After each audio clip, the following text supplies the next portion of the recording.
దావీదు యెషయా కుమారునిగా ఉన్న దావీదు తన ఇంట్లో చివరి వానిగా ఉన్నాడు.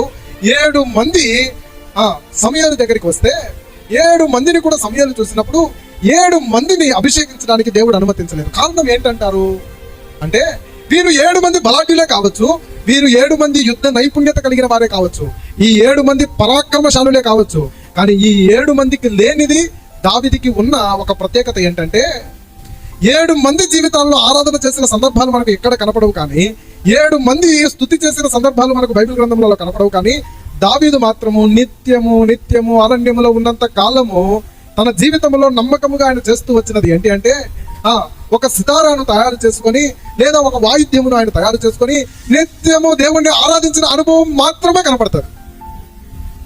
బహుశా దావీదుకు పెద్ద ప్రార్థన మనవులు కూడా ఉండిండవండి. ఏం ప్రార్థన చేస్తాడు? చేస్తే మా అన్నలను కాపాడు, మా తల్లిదండ్రులను కాపాడు, నన్ను కాపాడు, అంతకంటే పెద్ద ఎక్కువ ఏం చేసిండడు.